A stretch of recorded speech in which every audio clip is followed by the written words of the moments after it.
Aprendo en casa.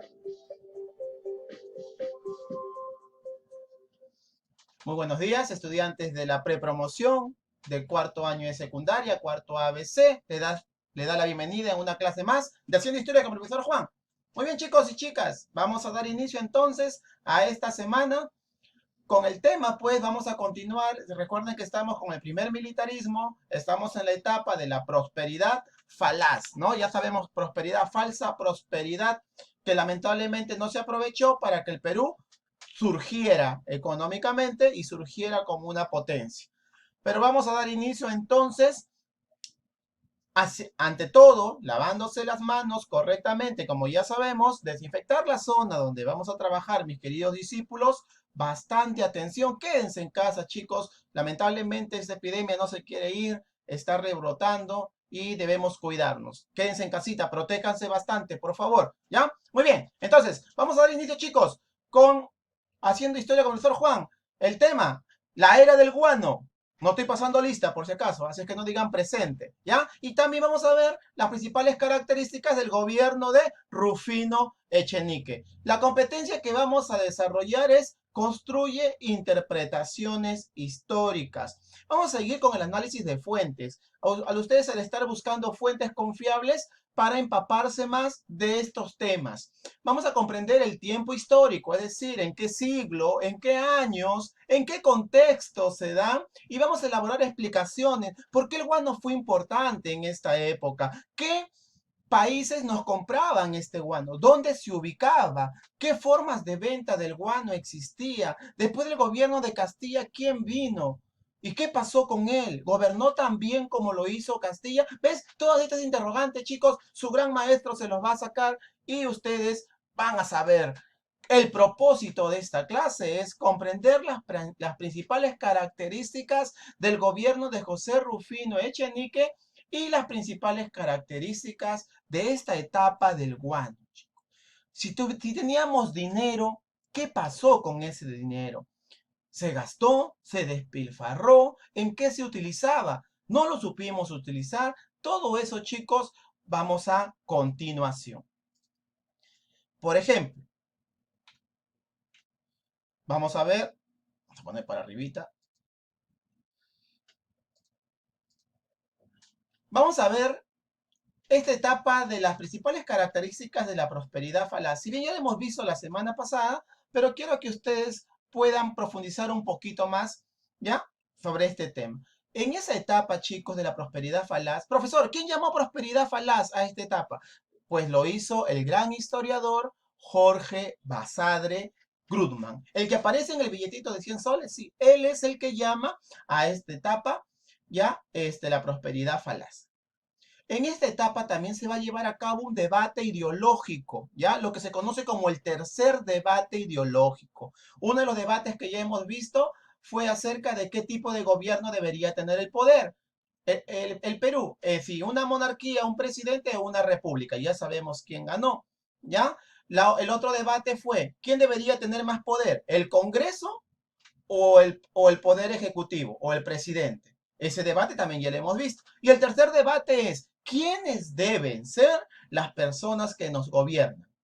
¿Ya? Entonces, ahí salen los liberales, ¿ya? Que tenían su sede de concentración en el Colegio Guadalupe y el diario que los defendía, el diario Correo Peruano.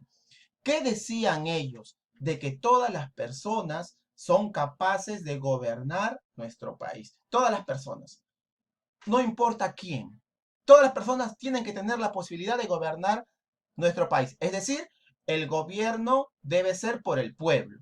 Al contrario, los conservadores decían la soberanía de la inteligencia. Los conservadores decían que los que deben gobernar nuestro país deben ser personas cultas. Acuérdate, mira, ve, de esa etapa de lo que viene a ser lo que hemos visto el año pasado, de la ilustración. Las personas cultas son las que nos deben gobernar, donde se reunían en el convictorio de San Carlos y el diario era el diario El Comercio. Su máximo representante, Bartolomé Herrera, de los conservadores y de los liberales, Benito Lazo.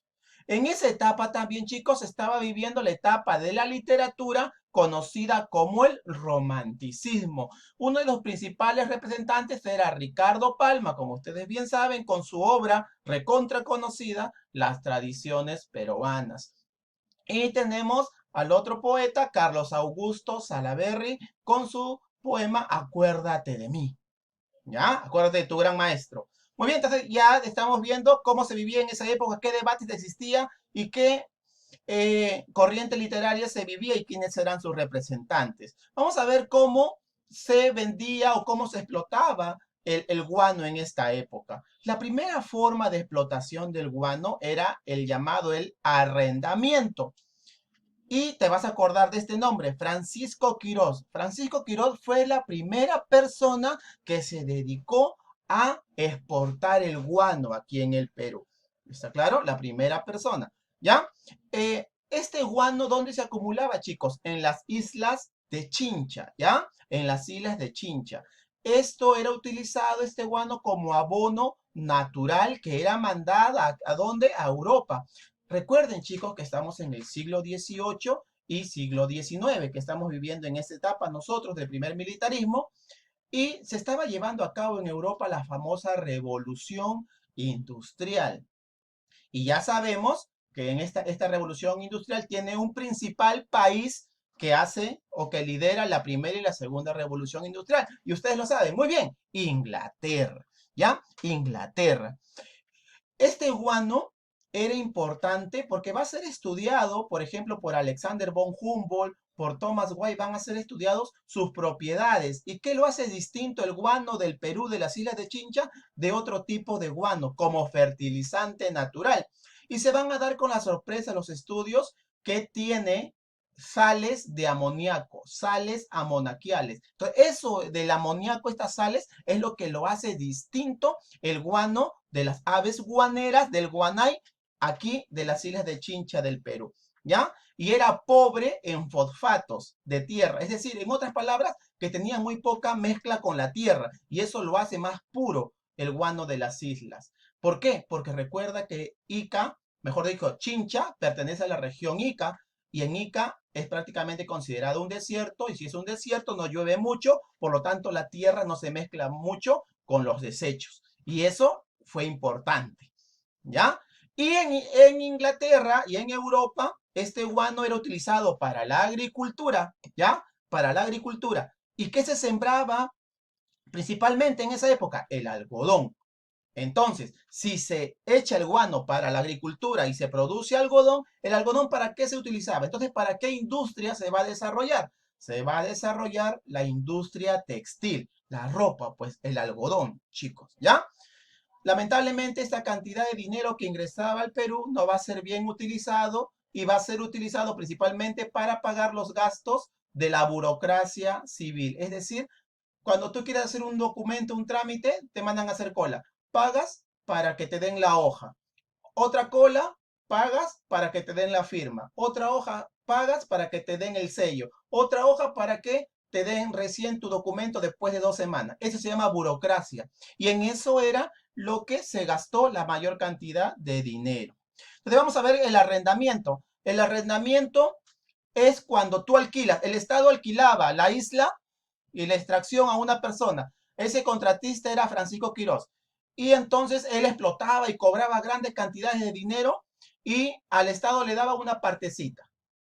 Entonces eso no le va a convenir, el arrendamiento no le va a convenir al Estado peruano. Y Ramón Castilla va a crear las consignaciones, ¿ya? Las consignaciones. Y se lo va a dar a la clase, perdón, a la casa Jix, ¿ya?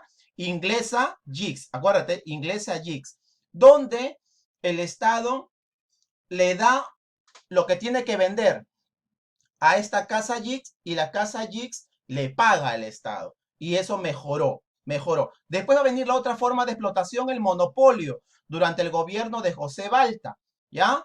Que se va a dar el famoso contrato Dreyfus con la casa francesa Dreyfus, donde esta casa Dreyfus se va a encargar de vender a todo, distribuir a todo el Perú, a toda Europa, el monopolio. O sea, solamente esta casa Dreyfus vendía aquí en el Perú el guano, con lo cual se va a volver millonario. José Balta. ¿Y qué va a hacer Balta?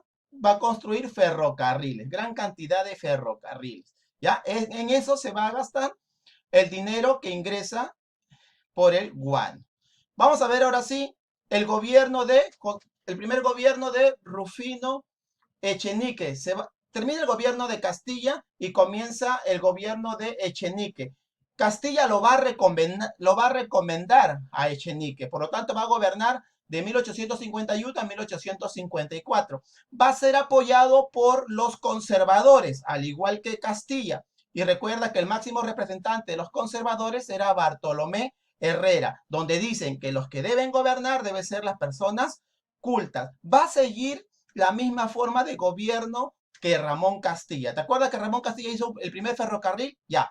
También Echenique va a ser el segundo ferrocarril. ¿De dónde, profesor? De Tacna hacia Arica. Recuerda que Arica era nuestro. ¿Te acuerdas que Castilla trajo a los culis, a los chinos culis, para que trabajen en la explotación del guano? Ya.